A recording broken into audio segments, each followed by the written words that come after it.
Hey friends, welcome to Om with Orlee. Today I wanted to discuss with you about a recent experience I had just over 2 months ago that really changed my perspective on life. And that's what this practice is all about. A continuous evolution of changing our perspective on life to create space and ease in navigating through difficulty and life in general. But before we get started, please remember to subscribe to my channel. It'll really help me out a lot. And you're invited to comment below with any questions or similar experiences or anything you'd like to share with me. I'll get back to you and I would love to hear from you. And also give me a thumbs up. That would really help me out a lot as well. So let's get started.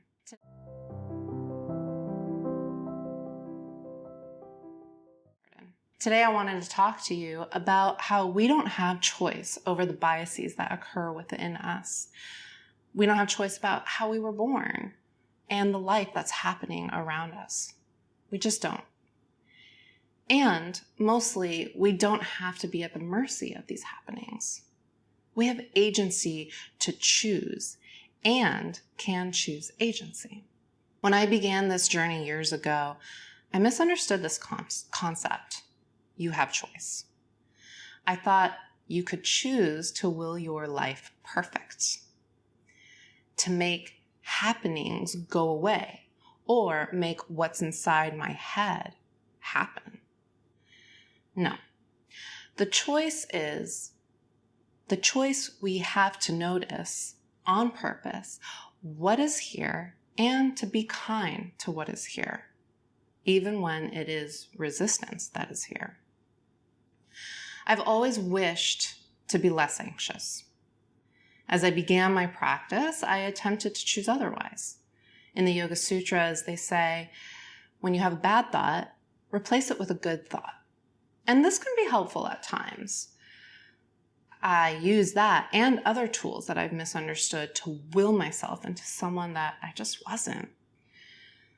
But with practice, I began to understand the tools better, clearer, that really it's about befriending what is here as it is. And thank goodness, it prepared me for the biggest lesson yet, a heart attack. As I came to find out that I was having a heart attack just a couple months ago, my self-critic came in to tell me about the better choices I could have made in life and that I caused this. It's all my fault. After some tests, I found out that actually it wasn't my fault at all.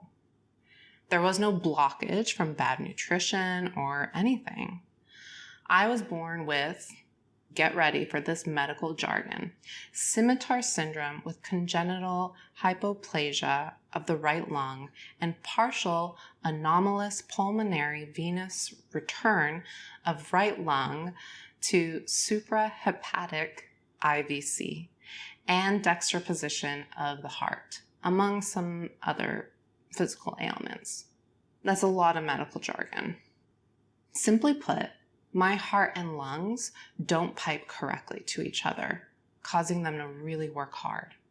And I've known that I've had inner issues, even though I look normal from the outside. There's a lot going on the inside. So I've known that all along, but I didn't know exactly what was going on. So, okay, I've had this all my life. I was born with it. So what was different in that moment than the rest of my life? Why did the heart attack come then and not at any other time? I was in a place where I forgot about agency and was at the mercy of my anxiety while my whole body was under a lot of stress and pressure. Just weeks before, I was told I have to undergo 2 major procedures.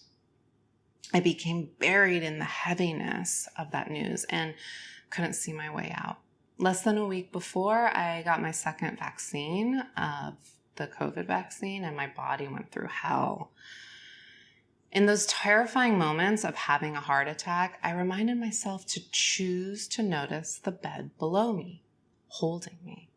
I remember to choose to notice anxiety is here and it is not my enemy. It's here to protect me. It's at least trying to protect me. So I grew a sense of gratitude towards it. So Does this practice get rid of the parts of ourselves that we don't like?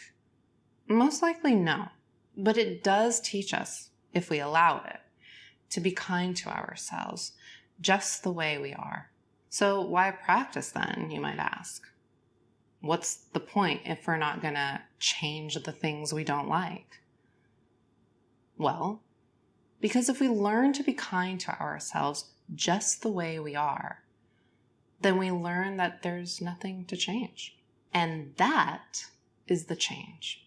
Less resistance towards the things you don't like and more flow towards the things you do like. We have agency to choose that. Instead of using the practice as a weapon against yourself, remember that the practice is a tool to accepting, befriending, and being kind to yourself just as you are. And a side note of some choices I've made, despite always knowing my insides are deformed, despite being told I could not do many things, despite my delivery doctors believing I wouldn't make it past my youth, I chose to do it anyway. They said I couldn't run, so I ran. I chose to be physically active my whole life and beat the odds of this condition. And whether anxiety comes from being a baby dealing with these physical ailments or taking on the energy of my caretakers, it is here, and it has been. I choose agency to be kind to it, to understand it, and not be debilitated by it or forceful towards it. I am strong. I take action. I am gentle. There are times to fall apart, and there are times to carry on. All are acceptable. I choose agency to choose that. And perhaps remembering agency to choose your action, compassion, acceptance, and recognition, you may see a better outcome. So thanks for listening. I really appreciate it. And once again, please don't forget to subscribe to the channel and share any thoughts you may have regarding this subject and what might be blocking you from seeing life and accepting what is here, or how you may have overcome some of those difficulties. Again, I would love to hear you. So thank you.